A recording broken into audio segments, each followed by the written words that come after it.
After 6 months, I was done. The work, the creativity, the grind, it was so much. And we just weren't seeing any traction. I met with my team and just said, is this worth the effort? Should we even keep doing this? In this episode, I'll be pulling back the curtain to reveal the story behind the Ministry Insights podcast. And in the process, I'm going to share 7 things that I've learned along the way about creating digital content.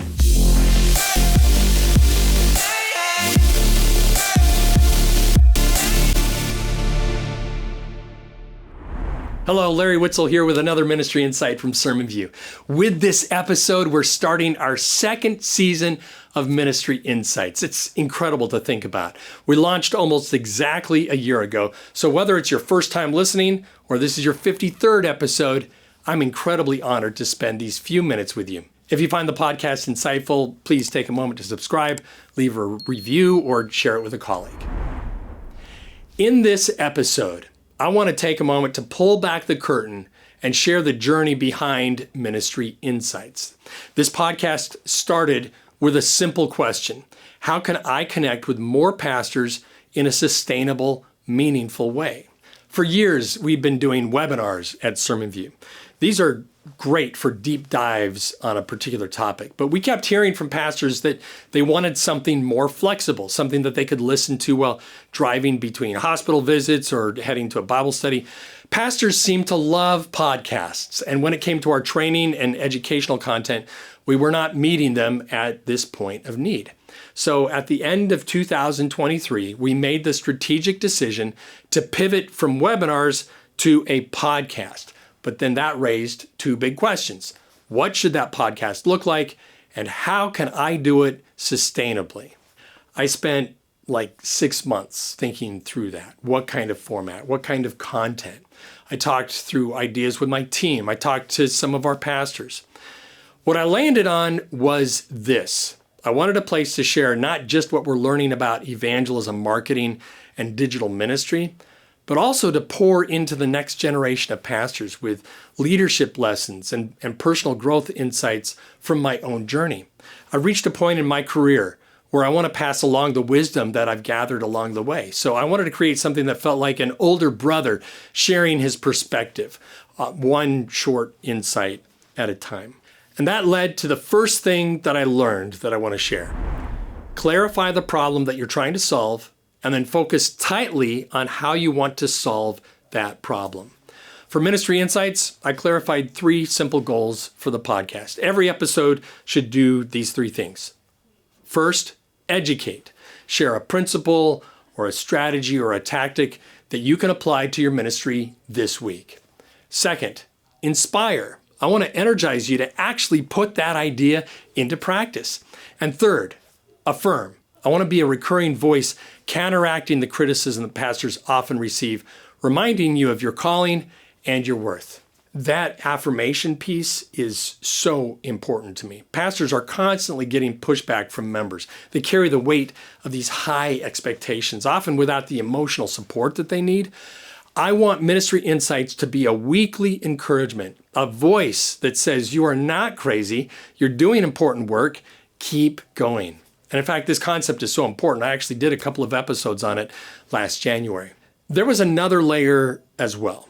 In my PhD work, I came across the idea of parasocial relationships, the way that younger generations in particular form emotional bonds with media personalities. And I realized if I want to build trust with millennial and Gen Z pastors, I need to engage the way that they connect, not just in a long-form webinar, but in a short-form podcast, in short bite-sized clips on social media. That's why we shoot in high-quality video and we slice these episodes into 30 to 60-second reels. We're not just building a podcast, we're building relationships one clip at a time. In fact, one 2018 academic study emphasized that repeated exposure and consistency are critical for the development of parasocial relationships, especially in the context of evolving digital platforms. That consistency week after week is the soil where connection grows. Now, for this podcast, I developed a rubric that I use to evaluate every script. I call it the RIA score, RIA. That stands for relevance, insight, and authority. Relevance includes things like, is it ministry oriented? Is there a practical application? Insight includes it being an original idea or a new angle on a familiar concept. And for authority, I want to ground every episode with scripture, academic research, and my own personal experience. My goal is to hit as many of these 12 RIA points as possible in every episode. It's how I know that the content is worth your time. After I finish a draft of a script, I literally go down that list and I ask, what's the RIA score? If it's missing in one area, I go back and revise. The goal isn't perfection, but I do want every episode to be worth your time. I want it to educate, inspire, and affirm, and this RIA rubric keeps me on track. By the way, let me know if you want me to do an episode about this RIA rubric. I'm happy to share it. I just don't want to take the time to do that here. So that's the first thing I learned.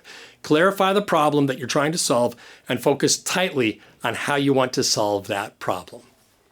The second thing I learned is that doing it teaches you way more than thinking about it. I literally spent 6 months trying to figure out my goals, the format, but that could only get me so far. I had to actually start doing the podcast in order to really hone it. Now, to do this sustainably, I knew I would have to keep it short. I kind of wanted to make short episodes, like 4 or 5 or 6 minutes long. It's a pretty unconventional length. You know, most podcasts are 30 minutes or longer, but I kept feeling drawn to this short format. I talked with one of my mentors about it. I'm like, I know it sounds weird, but I really want to do like a 5-minute podcast. You know, is that allowed? He told me about a podcast that he listens to with 3-minute episodes. He'll miss a few weeks and then he'll binge listen while mowing the lawn or doing yard work. And he said something that impacted me. If 5 minutes is what you can do sustainably, then do that. Let's see what happens. That was the permission that I needed, because this isn't about what's trendy or copying what everyone else is doing. This is about creating something that I can sustain over time, week after week after week, adding true value for the listeners. It really is about consistency. So I launched the podcast aiming for 4 to 6 minute episodes. And here's what I found. That short form mindset worked for me.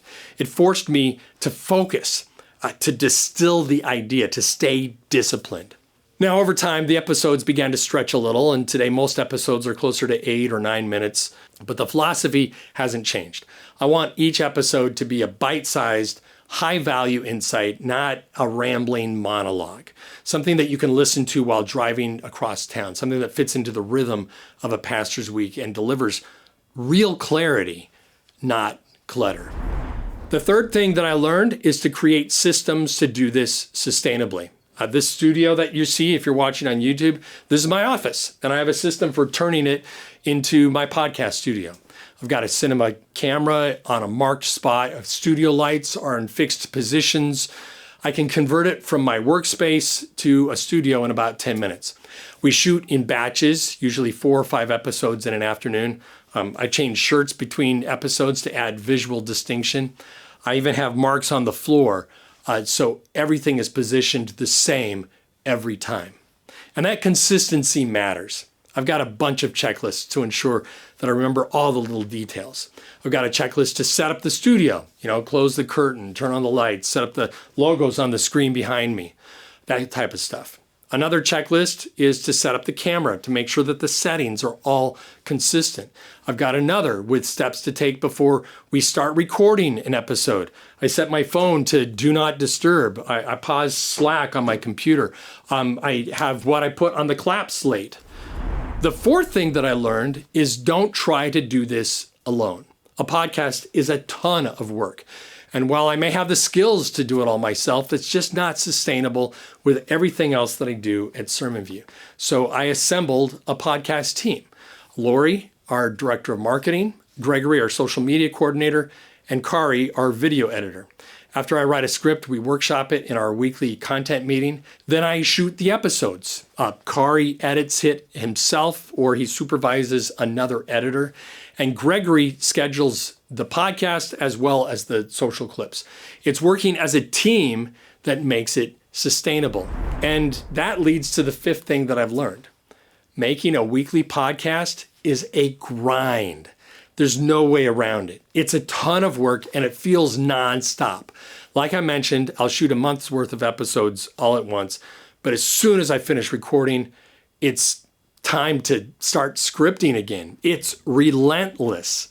There's always another episode, another idea, another checklist. I'm basically doing something for the podcast at least 3 out of 4 weeks every month. Last January, we were 6 months into the podcast, and I was really feeling the grind.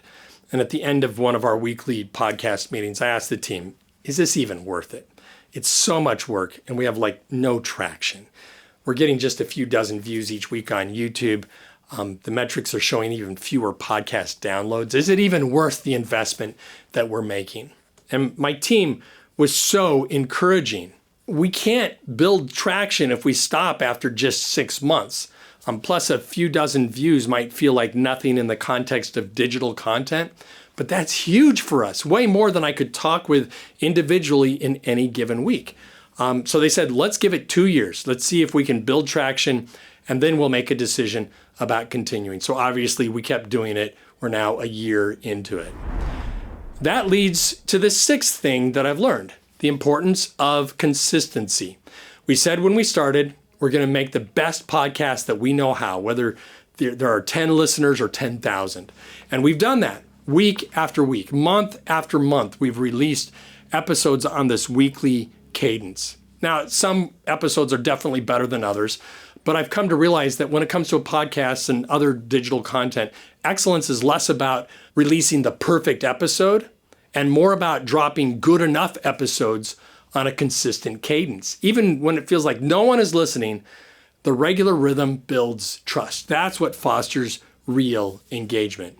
And I'll tell you, that consistency may be what I'm most proud of for this podcast. Every Monday morning for 53 weeks now, without fail, we've released a new episode. And that's so incredible to me. A guy with ADD demonstrating that level of grit, that kind of determination, it's amazing to me. I've listened to some episodes and genuinely said to myself, who is that guy? I'm amazed at what God has been able to do through these podcasts with somebody like me. And I know he's just getting started. With that consistency, I was worried that I'd run out of ideas, but the opposite has actually happened. When I started, I had a list of maybe 10 topics for future episodes. Today, my list has 34 ideas, and it's growing even as I pull ideas off the list and make the episodes. Why? Because I'm always learning. And when I learn something that might help another pastor, I want to share it. And that leads to the 7th thing that I've learned. I've talked a lot about parasocial relationships in previous episodes. I mean, it was the topic of my PhD dissertation after all. A parasocial relationship is the illusion of a relationship we feel with someone in the media. It's a social connection that's one-sided. It's non-reciprocated. You feel like you know this social media influencer, even though they have no idea that you even exist. And what I learned is parasocial connection is real. Let me tell you a story. A few months ago, I was at Camp Kalakwa in Florida for a pastor evangelist boot camp. And this pastor sat down next to me at breakfast. And he said, hey, Larry, he clearly knew me, but I didn't recognize him. I looked at him trying to place his face. I'm trying to think of where we've met before. And he sees the look on my face and he's like, oh, you don't know me. I came to the Propel conference last year and I listened to your podcast. And in that moment, we had a real conversation immediately because he already felt like he knew me. We could dive into the ministry challenges that he was facing. We didn't talk about the weather or sports. We talked about the real challenges in front of him. This parasocial connection accelerated the conversation in real life. And that's the power of parasocial connection. That's the power of ministry in motion. That's the kind of harvest that Paul was talking about in Galatians 6:9. So let's not get tired of doing what is good. At just the right time, we will reap a harvest of blessing if we don't give up. That's why I show up every week. And that's why I'm so glad that you're here. This Ministry Insight podcast was born out of a burden. Webinars required a high commitment for our pastors. And I realized they were more likely to listen to a podcast, something they could listen to while driving between visits or doing yard work. We tested a short format idea, just a few minutes a week. and shaped it around 3 core goals: educate, inspire, and affirm. Every script gets run through this 12-point RIA rubric: relevance, insight, and authority, to make sure that it's worth your time. It's been a grind, but we've learned a lot. It takes a team, and we've seen real fruit. Pastors who feel seen, encouraged, and connected. So if you're sitting on an idea that just won't go away, this episode is your permission slip. You don't need a perfect plan, just a burden and the courage to start. And which leads to my final question. Where is God stirring innovation in your ministry? What burden are you carrying that might be the seed of something new? You don't need a perfect plan, just a burden. Clarify the problem, listen to the Spirit, and then take the next faithful step. Just get out there and do it. Was this helpful for you? If so, I'd love to hear about it. Leave a comment on YouTube or send an email to podcast@sermonview.com. And please share this episode with a pastor you know who needs to hear it. Last week, I shared a 9-step innovation framework that you can use to improve how you do things at your church. If you'd like to learn more about this repeatable model that you can use to bring Spirit-led innovation to your own ministry, give a listen to last week's Ministry Insights from SermonView. Pastor, I know this is hard work. You're showing up week after week, pouring into your church, your community, your family. Maybe you're not seeing the fruit yet. Maybe it feels like you're planting seed after seed with no harvest in sight. But please hear this. Your labor is not in vain. Every faithful act matters. Every Spirit-led step counts. You are God's masterpiece in progress, and the work you're doing is a vital part of His kingdom. You are building a legacy that heaven sees even when earth doesn't. I love you guys. I'm cheering for you. We'll see you next time.